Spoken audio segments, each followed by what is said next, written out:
నమస్కారం, ఘంటారావానికి స్వాగతం. ముందుగా ప్రధాన అంశాలు. వెనిజువేలాలో 920కి చేరిన భూకంప మృతుల సంఖ్య, శిథిలాల కింద వేల మంది చిక్కుకుని ఉంటారని అనుమానం. ఇజ్రాయెల్, లెబనాన్ మధ్య శాంతి దిశగా తొలి అడుగు, ముసాయిదా ఒప్పందంపై 2 దేశాల సంతకాలు.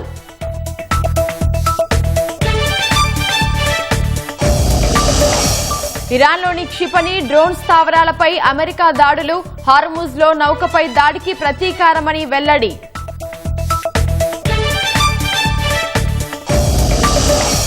మూసీ నిర్వాసితులకు డబుల్ బెడ్రూమ్ ఇల్లు ఇవ్వాలన్న సీఎం, నెక్లెస్ రోడ్డులో మూసీ ఎక్స్పీరియన్స్ సెంటర్ ఏర్పాటుకు ఆదేశం. భద్రాచల ఆలయ అభివృద్ధి పనులకు నేడు శ్రీకారం, 200 కోట్లతో వచ్చే శ్రీరామనవమిలోగా పూర్తి చేయాలని లక్ష్యం.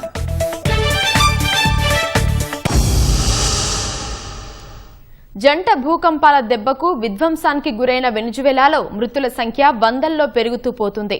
మరణాల సంఖ్య 920కి పెరగ్గా 3360 మందికి పైగా తీవ్రంగా గాయపడ్డారు. అనేక భవనాలు కూలిపోవడంతో రాజధాని కారకస్ నగరం, లా గువేరా రాష్ట్రం సహా పలు ప్రాంతాలు శిథిలాల కింద దిబ్బలుగా మారిపోయాయి. శిథిలాల కింద వేలల్లో బాధితులు చిక్కుకుని ఉంటారని అంచనా వేస్తున్నారు. జంట భూకంపాలు వచ్చిన వెనిజువేలాలో పరిస్థితులు అత్యంత దయనీయంగా మారాయి. అనేక భవనాలు కూలిపోవడంతో రాజధాని కారకాస్ నగరం, లాగువేరా రాష్ట్రం సహా పలు ప్రాంతాలు శిథిలాల దిబ్బలుగా కనిపిస్తున్నాయి. దాదాపు మరో 50,000 మంది జాడ ఇంకా తెలియాల్సి ఉందని అధికారులు అంచనా వేస్తున్నారు. వారంతా శిథిలాల కింద చిక్కుకుని ఉండొచ్చని ఆందోళన చెందుతున్నారు. తమ కుటుంబ సభ్యులు, ఆత్మీయుల కోసం అనేక మంది అవిశ్రాంతంగా అన్వేషిస్తున్నారు.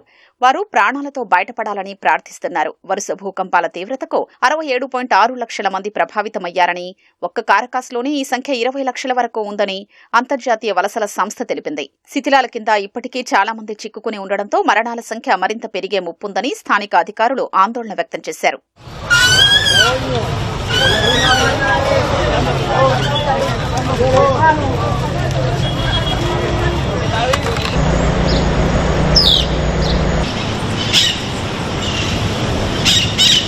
గాయపడ్డ అనేక మందికి ఆసుపత్రుల్లో చికిత్స అందిస్తున్నట్లు చెప్పారు. పలు నగరాల్లో శిథిలాల కింద మృతదేహాలు నలిగి గుర్తుపట్టలేని స్థితిలోకి మారాయి.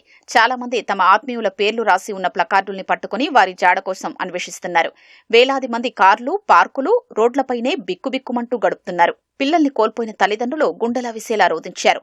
జంట భూకంపాల ధాటికి 250 బహుళ అంతస్తుల భవనాలు నేలమట్టమైనట్లు వెనజువేలా తాత్కాలిక అధ్యక్షురాలు డెల్సీ రోడ్రిగ్స్ తెలిపారు.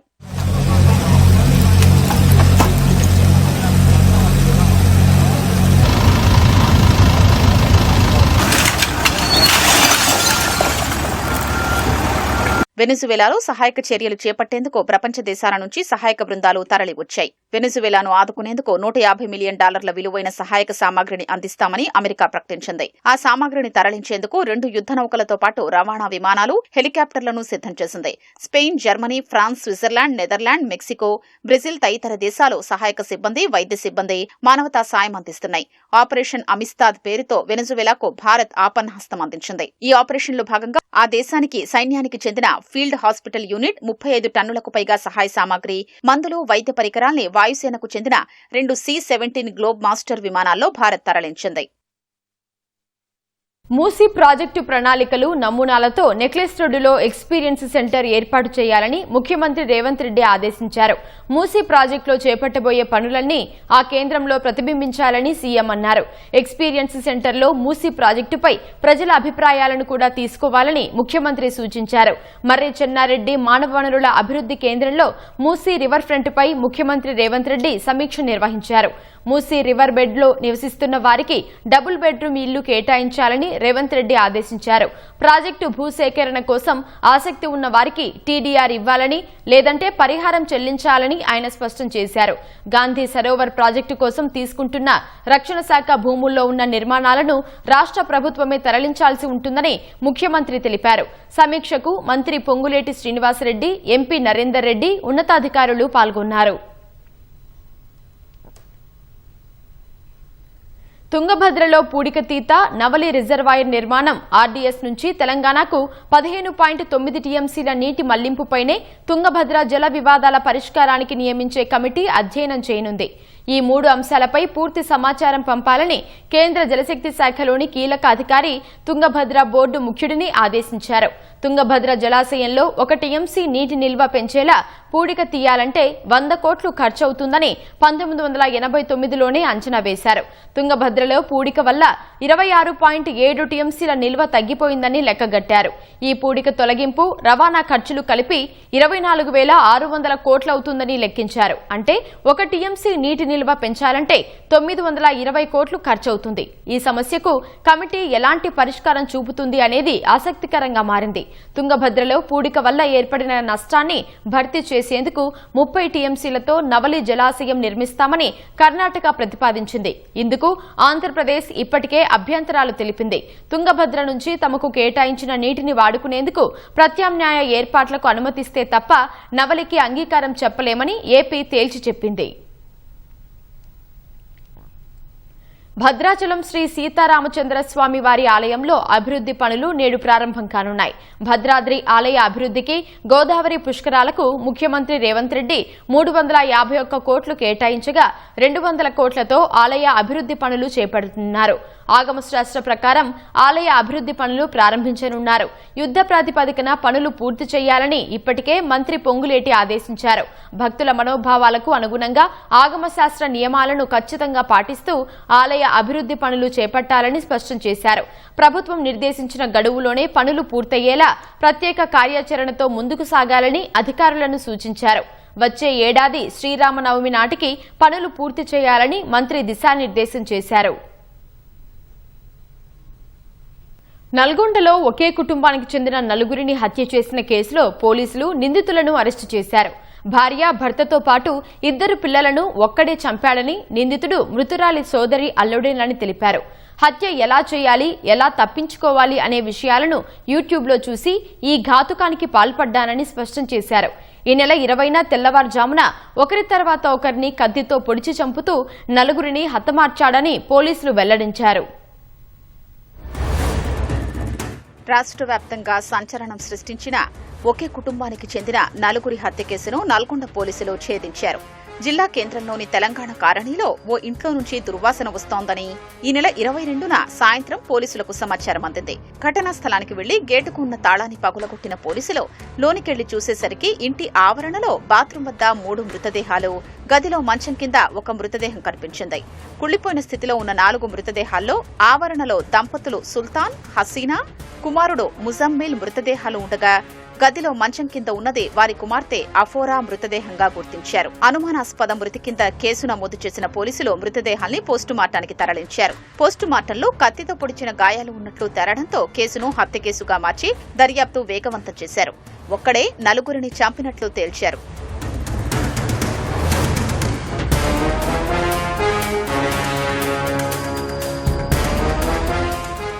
నకిరేకల్కు చెందిన హసీనా సుల్తాన్ అనే వ్యక్తిని 3వ వివాహం చేసుకుంది. అతనికి భార్య చనిపోగా కుమారుడు ముజామ్మిల్, కుమార్తె అఫోరా ఉన్నారు. హసీనా తన సొంత డబ్బులతో నల్గొండలో కట్టించిన ఇంట్లో ఈ 4గురు నివాసం ఉంటున్నారు. సుల్తాన్ ప్రకాశం బజార్లోని ఓ బ్యాగుల దుకాణంలో, హసీనా స్థానికంగా ఓ ప్రైవేటు పాఠశాలలో టీచర్గా పనిచేస్తున్నారు. వారి కుమార్తె అఫురా అదే పాఠశాలలో 7వ తరగతి చదువుతోంది. కుమారుడు ముజామ్మిల్ నల్గొండలోని ఏసీ టెక్నీషియన్ గా పనిచేస్తున్నాడు. హైదరాబాద్ గండిపేటలో ఉండే హసీనా అక్క కుమార్తె తబస్సుం, అల్లుడు అస్లాం దంపతులకు హసీనా ఏడాది క్రితం ₹1,00,000 అప్పిచ్చింది. కారు డ్రైవర్ గా పనిచేస్తూ జల్సాలకు అలవాటు పడిన అస్లాం భార్య గర్భవతి కావడం, ఆర్థికంగా ఇబ్బందులు ఎదురవడంతో మరో ₹1,00,000 అప్పు ఇవ్వాలని హసీనాను అడిగాడు. ఇప్పటికే తీసుకున్న డబ్బులకు వడ్డీ సరిగ్గా ఇవ్వట్లేదని, మళ్లీ అప్పు ఎలా ఇస్తామంటూ హసీనా ఆగ్రహం వ్యక్తం చేసింది. పాత బాకీ ఇవ్వాలని ఒత్తిడి చేయడంతో అస్లాం, తబస్సుం దంపతులు కోపం పెంచుకున్నారు. హసీనా మొదటి భర్త కుమార్తెను అస్లాం, తబస్సుం సంప్రదించగా తన తల్లి తనకు ఎలాంటి ఆర్థిక సాయం చేయడం లేదని, డబ్బులన్నీ సుల్తాన్ పిల్లలకే పెడుతోందని, ఆమె దగ్గర బంగారం, డబ్బు భారీగా ఉందని చెప్పింది. దీనికి తోడు 2013లో హసీనా మొదటి భర్త పెట్టిన కేసుతో తబస్సుం తల్లి తాహెరా బేగం జైలుకు వెళ్లి రావడానికి హసీనానే కారణమని దంపతులిద్దరూ కక్ష పెంచుకున్నారు.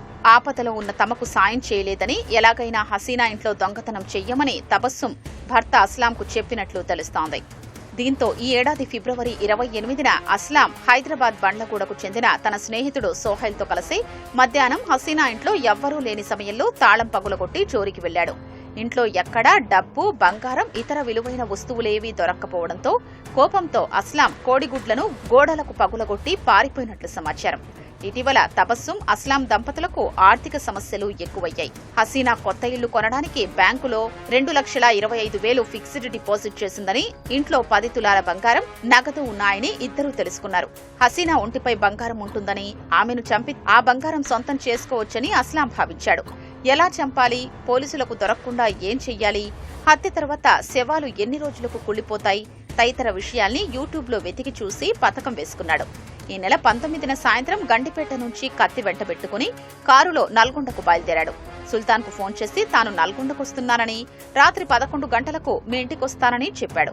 అందుకు వారు స్పందించకపోవడం, ఆ తర్వాత ఎన్నిసార్లు ఫోన్ చేసినా ఎత్తకపోవడంతో మరింత రగిలిపోయాడు.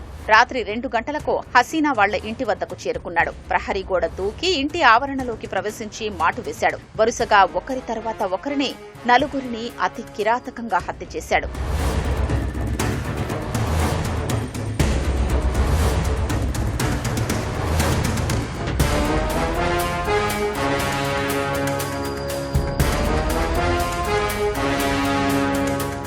నలుగురు చనిపోయారని నిర్ధారించుకున్న తర్వాత ఇంట్లోని నగదు, బీరువాలోని 5 తులాల బంగారు ఆభరణాలు, భూమి పత్రాలు, బ్యాంకు పత్రాల్ని తీసుకున్న అస్లాం పక్క భవనంపైకి ఎవరైనా ఎక్కితే మృతదేహాలు కనిపించొద్దని వాటిపై దుప్పట్లు కప్పాడు. విషయం బయటకు రాకుండా మృతదేహాలు అక్కడే కుళ్లిపోయి అస్థిపంజరాలుగా మారాలని భావించి గేటుకు తాళం వేసి అక్కడి నుంచి పారిపోయాడు.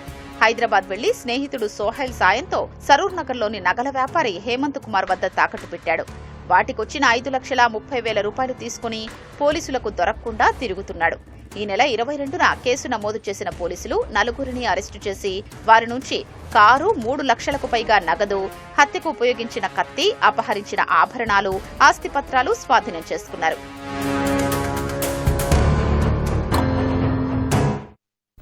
ఉమ్మడి మహబూబ్ నగర్ జిల్లాలో ఫుడ్ పాయిజన్ కలకలం రేపింది.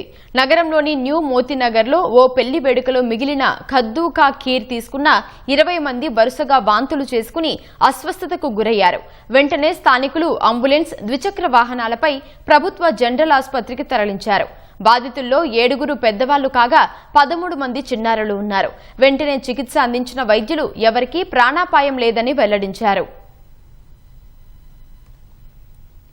2025 సూపర్ స్పెషాలిటీ కౌన్సిలింగ్ ఆలస్యం అవడంపై హైదరాబాద్ నిమ్స్ ఆసుపత్రి రెసిడెంట్ డాక్టర్స్ అసోసియేషన్ వైద్యులు ఆందోళన వ్యక్తం చేశారు. గతేడాది డిసెంబర్లో జరిగిన నీట్ SS ఎంట్రన్స్ పరీక్ష జరిగినా నేటికి కౌన్సిలింగ్ పూర్తి కాకపోవడంతో ఎంతో మంది మానసికంగా తీవ్ర క్షోభకు గురవుతున్నట్లు తెలిపారు. 6 నెలలుగా ఎదురుచూస్తున్న ఎంతో మంది ర్యాంకర్ల భవితవ్యం ప్రశ్నార్థకంగా మారిందని ఆవేదన వ్యక్తం చేశారు. ఇట్స్ ఆల్మోస్ట్ విన్ 3 months, 3 నెలలుగా, గత 3 నెలలుగా కౌన్సిలింగ్ అనేది ఇంకా డీలే అవుతూనే ఉంది. ఎంతోమంది like post graduate speciality doctors అనేవాళ్ళు ఎవరైతే మెరుగైన ర్యాంక్ సాధించారో వాళ్ళ యొక్క జాబ్స్ అనేవన్నిటిని కూడా వదులుకొని ఈ కౌన్సిలింగ్ కోసం వెయిట్ చేస్తూ ఉన్నారు. ఆల్మోస్ట్ గత 6 months నుంచి, ఎప్పుడైతే ఎగ్జామ్ స్టార్ట్ అయినప్పటి నుంచి ఇప్పటికీ గత 6 నెలలుగా వాళ్ళు జాబ్ లేదు వాళ్ళకి సీట్ వస్తుందా రాదా, ఏ కోర్సులో జాయిన్ అవుతారనేటువంటి ఆలోచనలే ఉన్నారు. వాళ్ళ మానసికంగా మరియు ఫైనాన్షియల్గా కూడా వాళ్ళు ఇబ్బందులు పడుతూ ఉన్నారు. ఒక ఎగ్జామ్ రాసామనంటే దాన్ని క్వాలిఫై అయిపోయి దాని తర్వాత మనం సీట్ తీసుకొని ఒక విధంగా ఓకే నేను ఈ విధంగా సెటిల్ అవుతాను నా లైఫ్లో, ఓకే ఈ విధంగా నేను రోగులకు సేవను అందిస్తానని ఒక డాక్టర్ అనేటోడు వాళ్ళ మైండ్లో ప్రిపేర్ అవుతాడు, రోగులకు సేవ చేస్తాడు. కానీ ఇప్పటికీ దాదాపు 6 months అవుతున్నా సరే కౌన్సిలింగ్ ప్రక్రియ అనేది పూర్తి అవ్వలేదు. ఎన్ని కారణాలు ఉన్నా సరే మనము ఆ కౌన్సిలింగ్ ప్రక్రియ ద్వారా ఎంతమంది లైఫ్స్ ఎఫెక్ట్ అవుతున్నాయి, దానివల్ల ఎంత పేషెంట్ కేర్ ఎఫెక్ట్ అవుతుందనేది ఒకసారి మన మంత్రిత్వ శాఖ, okay ministry of health and family welfare, దానికి సంబంధించిన మెడికల్ కౌన్సిలింగ్ కమిటీ అనేవి అవి పరిగణలోకి తీసుకోవాలి మేము కోరుకుంటున్నాం. హైదరాబాద్ హబీబ్ నగర్ పోలీస్ స్టేషన్ పరిధిలోని మల్లేపల్లిలో ని ప్రిన్స్ హోటల్పై ఆహార కల్తీని అరికట్టే హెచ్ఫాస్ట్ అధికారులు ప్రత్యేక తనిఖీలు నిర్వహించారు. ఈ దాడిలో అపరిశుభ్రమైన పరిసరాలు, ఆహార పదార్థాల్లో కృత్రిమ రంగుల వినియోగాన్ని గుర్తించారు. సుమారు 10 కిలోల రంగులు కలిపిన చికెన్ను స్వాధీనం చేసుకుని నిర్వీర్యం చేశారు. హోటల్ యాజమాన్యంపై ఆహార భద్రతా ప్రమాణాల చట్టం ప్రకారం చర్యలు చేపట్టినట్లు అధికారులు తెలిపారు.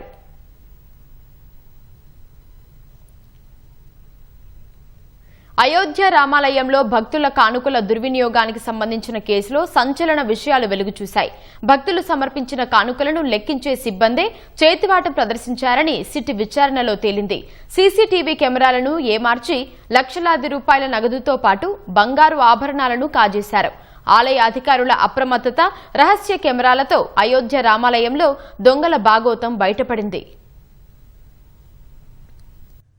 అయోధ్య రామమందిర విరాళాల లెక్కింపులో చోటు చేసుకున్న భారీ కుంభకోణంలో విస్తుపోయే నిజాలు వెలుగు చూస్తున్నాయి. కోట్లాది రూపాయల స్వామివారి సొమ్మును సిబ్బంది కాజేసిన అంశానికి సంబంధించి సిట్ మధ్యంతర నివేదికలో సంచలన విషయాలు బయటపడ్డాయి. నోట్లు లెక్కించే సిబ్బంది సీసీటీవీలను కవర్ చేయడం, చోరీ చేసిన డబ్బును టాయిలెట్లలో దాచడం వంటి దొంగ పనులు దర్యాప్తులో వెలుగు చూశాయి. సిబ్బంది చేతివాటానికి నైతిక బాధ్యత వహించి శ్రీరామ జన్మభూమి తీర్థ క్షేత్ర ట్రస్టు ప్రధాన కార్యదర్శి చంపత్రాయ్, ట్రస్ట్ సభ్యుడు అనిల్ మిశ్రా తమ పదవులకు రాజీనామా చేశారు.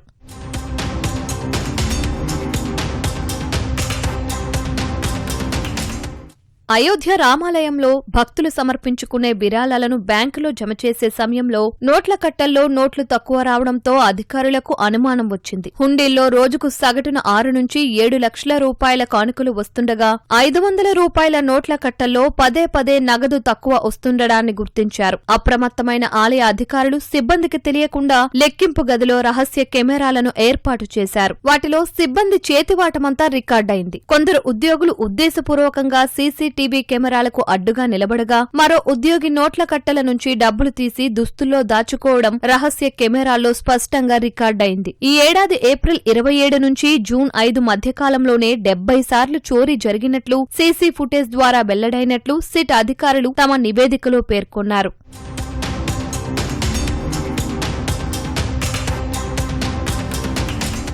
ఆలయంలోని హుండీలను తెరిచి లెక్కించే సమయంలో సిబ్బంది చేతివాటాన్ని చూసి పోలీసులే అవాక్కయ్యారు. భక్తుల విరాళాలను కాజేసేందుకు నిందితులు మాస్టర్ ప్లాన్ అమలు చేశారు. నోట్లను కట్టలు కట్టేటప్పుడే ప్రతి కట్టలో కొన్ని అదనపు నోట్లను పెట్టేవారు. ఆలయం నుంచి బ్యాంకుకు తీసుకెళ్లేటప్పుడు మార్గ మధ్యంలో నోట్ల కట్టల నుంచి అదనపు నోట్లను తీసుకునేవారు. బ్యాంకుకు వెళ్లాక అధికారులు కేవలం నోట్ల కట్టల సంఖ్యను మాత్రమే లెక్కించడంతో ఇన్నాళ్లు మోసం బయటపడలేదు. డిపాజిట్ ఓచర్లు రాసే అనుకల్పు మిశ్రా తన బావమరిది లవకుశ్ మిశ్రాతో కలిసి ఘరానా చోరీకి తెరలేపాడు. లవకుశ్ మిశ్రా ఇంట్లో పోలీసులు సోదాలు నిర్వహించి 10 లక్షల నగదును స్వాధీనం చేసుకున్నారు.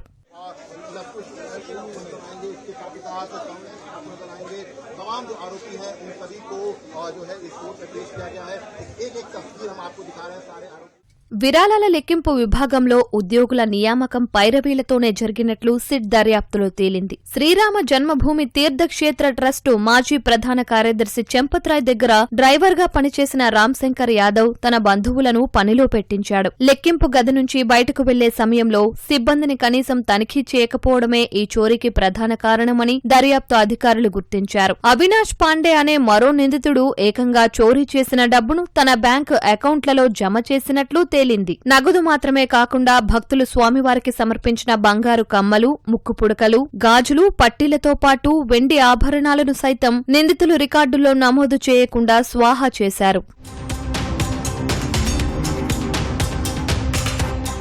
దుస్తుల్లో దాచుకున్న నగదును నేరుగా బయటకు తీసుకెళ్తే దొరికిపోతామన్న భయంతో దొంగలు మాస్టర్ ప్లాన్ వేశారు. ఆ డబ్బును ముందు ఆలయ సముదాయంలోని మరుగుదొడ్లలో దాచిపెట్టేవారు. ఆ తర్వాత సమయం చూసుకుని ఆలయం వెలుపలికి తరలించి ఆ డబ్బును పంచుకునేవారు. 2024లో రామమందిరం ప్రారంభమైనప్పటి నుంచే ఈ దందా నడుస్తున్నట్లు తెలుస్తోంది. ఇప్పటి వరకు ఆలయ హుండీల నుంచి సుమారు 7 కోట్ల నుంచి 7.5 కోట్ల రూపాయల వరకు తస్కరించినట్లు అంచనా. ఇంతవరకు 70 లక్షలు మాత్రమే రికవరీ చేశారు. 14వ కర్ణాటక స్టేట్ షూటింగ్ ఛాంపియన్షిప్ లో తెలుగు కుర్రాడు సత్తా చాటాడు. ఎన్టీఆర్ జిల్లా వీరులపాడుకు చెందిన 12 ఏళ్ల పాటిబండ్ల ఉమా కార్తిక్ 10 మీటర్ల ఎయిర్ పిస్టల్ పురుషుల షూటింగ్ విభాగంలో 8 బంగారు పతకాలను కైవసం చేసుకున్నాడు. ఈ కేటగిరీలో 400 పాయింట్లకు గాను 375 స్కోర్తో అద్భుత ప్రదర్శన కనబరిచాడు. ఎందరో అనుభవజ్ఞులైన షూటర్స్ ను వెనక్కి నెట్టి పురుషుల ఎయిర్ పిస్టల్ విభాగంలో నెంబర్ 1 ర్యాంకును సాధించి ప్రతిభకు వయసు అడ్డు కాదని నిరూపిస్తున్నాడు.